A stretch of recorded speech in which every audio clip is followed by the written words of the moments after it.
네, 여러분 안녕하세요. 소극적인 행동을 하는 이유 중에 두 번째에 해당하는 정서적 이유를 좀 살펴보도록 하겠습니다. 정서적 이유도 네 가지 있어요. 해당하는 거 한번 느껴보세요. 첫 번째는 내 주장을 내세우고 싶을 때나 실제로 내 주장을 하고 있을 때 마음이 편치 않아요. 정서상 편치 않아요. 그냥 정서상 내가 나를 위주로 하는 어떤 언행이 불편하신 분들 있어요. 그래서 내 쪽으로 다 참는 분 있으십니다. 근데 그것도 진짜 참는 게 아닐 거예요. 상대가 그 사람이 어떤 걸 좋아하는지 어떤 걸 불쾌해 여기는지 아무것도 그 사람에 대해서 알 수가 없어요. 즉 친밀도와 역사를 쌓을 수가 없습니다. 우리가 친하게 지낸다는 거는 그 사람과의 어떤 히스토리, 시간과 경험을 쌓으면서 이 사람은 이 정도의 범주의 사람이야를 알아채는 거거든요. 근데 그 알아챌 단서를 안 주는 거예요. 왜요? 형식적으로만 지내기 때문이죠. 그래서 소극적 행동의 정서적 이유 중에 하나는 내 주장을 내세우고 싶을 때나 실제로 내 주장을 하고 있을 때 정서적으로 마음이 편하지 않아요. 이런 것도 있어요. 상대가 너무 잘난 척하거나 이러면 내가 그 사람 앞에서 내 주장이나 내 어떤 말을 하는 게 편하지 않겠죠. 그럼 이게 정서적으로 그 사람이 편하지 않는 거라도 보여질 수 있습니다. 두 번째는 나는 다른 사람과 함께 행동을 할 경우 마음이 편하지 않아요. 왠지 몰라요. 혼자 있는 게 편하기도 하고 남과 있는 게 편하기도 하고 때때로 그런데 그냥 타인하고 있으면 왠지 모를 불편함이 있어요. 그러면 이거는 그냥 정서상 내가 타인을 편하게 여기지 않는다. 딱히 그 사람 싫어하고 이유가 있지 않아요. 그 사람이 나를 불편해하고 이러진 않는데 그냥 타인에 대한 관계력이 약하면 관계 욕구가 약할 수도 있고 관계력이 약할 수도 있어요. 그러면 마음이 편치 않을 수 있다. 이것도 정서적 이유로 봅니다. 그 다음에 세 번째는요. 나는 불안해지기 시작하면 내가 불안하고 있다는 사실에 점점 더 불안해진다. 내 왜 이러지? 손이 떨리네? 목소리가 염소 소리가 됐네? 어머! 나 이제 대본이 기억이 안 나기 시작했어. 막 이렇게 돼요. 이게 발표 불안이죠. 트라우마가 생깁니다. 이 상태에서. 그리고 막 횡설수설해요. 이거는 그냥 자명합니다, 여러분. 대본에 대해서 충분한 숙지가 없이 갔기 때문이에요.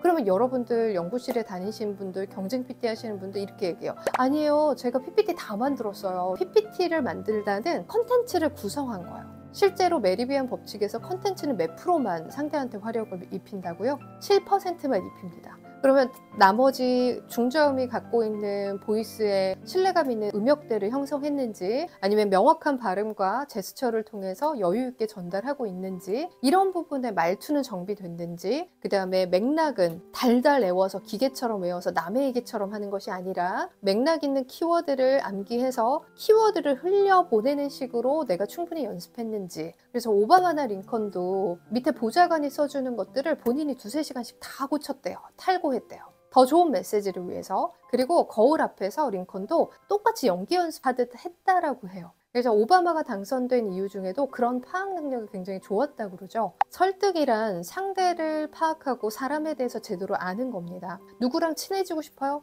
그러면 그 사람의 성향이나 취미나 뭔가가 있어야 돼요. 그리고 질문도요. 단답형으로 하느냐 그 사람이 질문을 답변하기 싫은데도 자연스럽게 답변을 해서 이 사람이 나랑 잘 맞는구나 이렇게 느끼게 하는 사람이 있는가 하면요. 질문하고 뭔가 아는 척 할 때마다 멀어지게 하는 사람이 있어요. 그럼 후자는 관계 지능이 굉장히 낮은 거겠죠. 관계력이 없고요. 관계력 없다는 건 또 다른 어떤 표현이냐면 상대를 관찰하고 상대 문화에 맞추는 능력이 없다라고 보시면 돼요. 자기 문화만 있는 거예요. 이 사람을 맞추려니 안 따라가는 거겠죠. 3번으로 다시 돌아가면 불안해지면 다시 손도 떨릴 수 있고 차가워질 수 있고 목소리 떨립니다.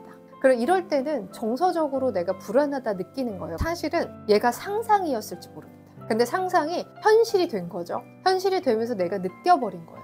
그러면 발표 불안은 어떻게 극복이 되는 거냐면 이런 현실감을 어떻게 느껴요? 내가 제어하는 거예요. 그러면 우리 선생님이 호흡을 앞으로 던지라고 했지. 한음한음 호흡으로 전달하다 보면 천천히 얘기하게 되고 급하게 얘기하지 않다 보면 내가 들리면서 명상소리가 들리니 내 마음이 컴다운 편해지고 천천히 얘기하니 여유로워 보이고 타인에게 신뢰감을 주는구나. 이래서 내가 불안할 때 무엇에 집중할지를 제대로 아는 거예요. What to concentrate on 이죠. 무엇에 집중할지를 파악을 하면 내가 불안해에다 힘을 주는 게 아니고 탈출할 수 있는 요인들에다 힘을 주면 불안도는 떨어집니다. 그래서 1, 2, 3분의 정서적 불안이 오면 그때 반드시 제어해야 해요. 그래서 발표 불안은 커뮤니케이션이나 스피치를 배운다는 거는 불안할 때 어떻게 제어할 수 있는지, 집중해야 될 것이 무엇인지, 불안도가 올라왔을 때 그걸 배우려고 하는 거예요. 여러분, 책을 왜 읽어요? 좋은 책을 왜 읽나요? 맞아요. 그냥 이렇게 탁 무릎을 치면서 감탄하는 게 있을 때 우리에게는 너무 좋은 호르몬이 옵니다. 만들어져요. 그것 때문에도 합니다. 그 다음에 고독감 있을 때 책 읽으면 좀 고독감 없어져요. 혹은 우리가 인생에서 늘 좋은 일만 있는 게 아니죠. 어렵고 힘든 일이 닥칩니다. 그럴 때 용기와 지혜를 주는 게 책의 힘이에요. 그래서 그게 축적되면 내가 어느 순간 빵 하고 터질 때 나를 평정심을 찾아주고 내가 상대를 보는 해안과 눈을 지켜주죠. 외롭다고 아무나 만나요? 막 외롭다고 막 모임 다 나가요? 이 사람하고 헤어지고 다음날 다른 사람 헤어졌으니 만나도 되죠. 법적으로는 문제가 없습니다. 그치만 우리는 뭐 해야 돼요? 통찰도 하고 돌아봐야 되고 뭐 이런 것들이 있어요. 이게 이제 기질의 문제뿐만 아니라 책을 좀 많이 읽다 보면 통찰하는 시간, 그 다음에 남을 흘려보내는 시간, 모든 이런 거에 좀 여유가 생겨요. 그래서 헤어지고 불안해서 막 누군가를 만나고 막 이런 타인 의존적이 되지 않아요.